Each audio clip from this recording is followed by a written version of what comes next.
What is good, everybody? It's Dynamic here, and I'm back with another MLW video. I know what a lot of you guys that are fans of the channel are probably thinking. Didn't you just post a video like a couple days ago? And it's true, I did, where I was talking about the Zach Whalen retirement as well as the Brendan Baranowski retirement. But I feel like when I posted that video, I kind of messed up my schedule a bit because I usually post on weekends once a week.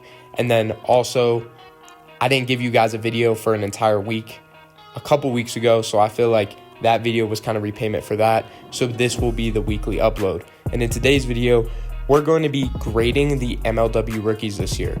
Now, I wanted to do grading the teams and how they picked the rookies, but I just feel like this draft wasn't super complex, and therefore I feel like it's better just to grade the rookies on their performance rather than where they were picked. So starting with the first pick, we have Patrick Ballman.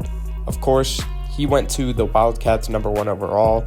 As a guy who could do a little bit of everything, he was listed as a pitcher, but he also did some good from the plate before he came to MLW. However, when he came to MLW from on the plate, he wasn't the best hitter. He only batted about .087 from the plate, which wasn't the best. However, his upside mostly came when it came to pitching. He had a 3.13 ERA. He also had 55 strikeouts, which led the team by far, and he was this team's ace. I want to make that clear, especially down the stretch of the season. I think a lot of people think Pat Ballman wasn't the best because he got so many opportunities from the plate. That's not really his specialty. Also, I believe that once he gets adjusted to MLW pitching, he will be a lot better. However, because of that, I do have to lower his grade. I'm going to be giving him a B-. I thought he was solid, a good player for them, but could have done better. At the #2 pick, Jeremy Adams was selected to the Gators. In my opinion, he should have won Rookie of the Year.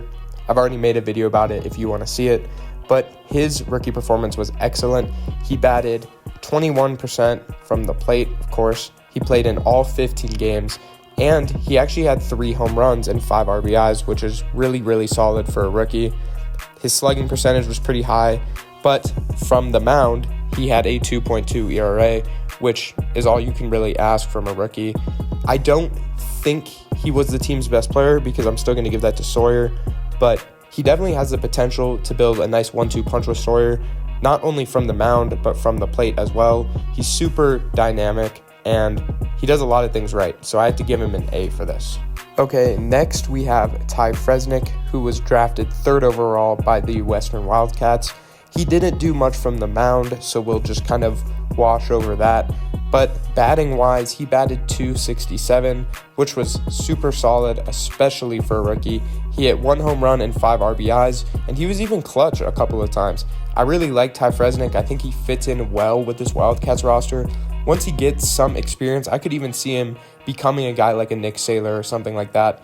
But he didn't really have that many opportunities.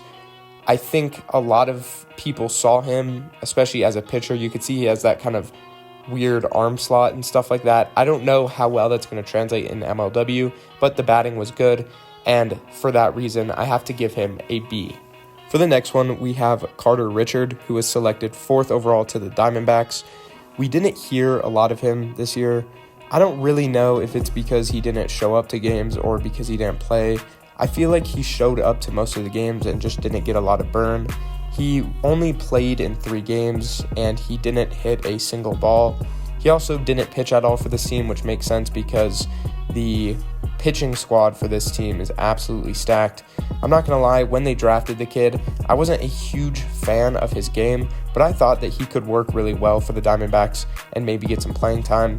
However, if you guys don't know already, he just got traded a couple days ago to the Eastern Eagles for pretty much a bag of chips. It's like a protected pick in the NBA, so we'll see how it goes.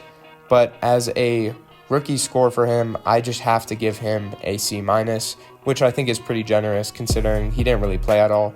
And I don't want to knock him because he didn't really play that much. So I'm going to give him a C-. So the next rookie at 5 overall is Levi Fleer, who was selected to the Predators. Now, I know I made a video about how I didn't believe that he should have gotten the Rookie of the Year award because I believe that Jeremy Adams was better in the regular season, but I do believe that Levi Fleer was really close to what he did, and Levi Fleer probably had the better season overall, counting the playoffs, which you wouldn't do for the award. However, that being said, Levi Fleer didn't really make much of an impact when it came to pitching. He was actually more of a hitter, which is awesome to see. You love to see rookies go into the MLW and develop a different facet of the game, because the MLW works differently than anything else, all the other wiffle leagues. It works a lot differently. So maybe you come in as a pitcher and you're a better hitter. He averaged .333 from the plate, only played in 6 games during the regular season, but he was huge for them in the playoffs. Didn't really pitch too much, but his slugging percentage was super high at a .733, which is close to what Alec Warda gets, and he's one of the best people at getting on base, so you like to see it. Levi Fleer, I have to give you an A. He had an incredible rookie season. The next rookie we have is Justin Esch, who was drafted to the Cobras 6th overall. Me and Drew Davis have a common philosophy on this kid, which is that he's really good and really underrated.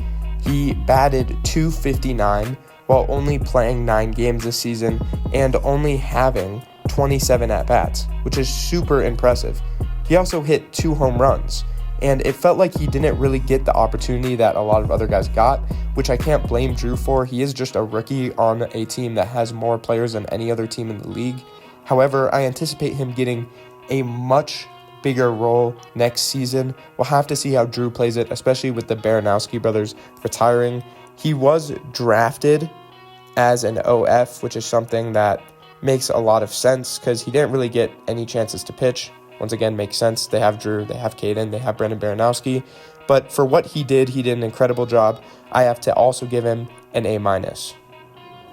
Okay, so our last rookie is the UDFA Aiden Richard, who was selected to be on the Gators and signed after the draft because they needed some more depth. They did only have 4 players, so Aiden Richard was probably going to get a lot of burn as a rookie, similar to how AJ Ackerman did. However, Aiden Richard didn't really get as many opportunities as you'd think.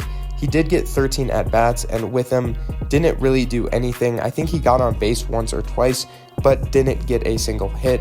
And because he got more opportunities than Carter Richard, I do have to give him a lower grade for that. Hopefully, we see him progress more, maybe get a little more burn, see what he can do, but we'll have to see, so I will give him a D. Anyways, guys, that is the video. Let me know what you guys thought of my rankings, if you would change anything, if you would grade any players differently. There were a couple times I went a little easy on guys, but I think that's kind of fine considering they're rookies. Let me know what you guys thought, and as always, make sure to subscribe. Trying to hit 200 subs before the season starts. Love y'all, and peace.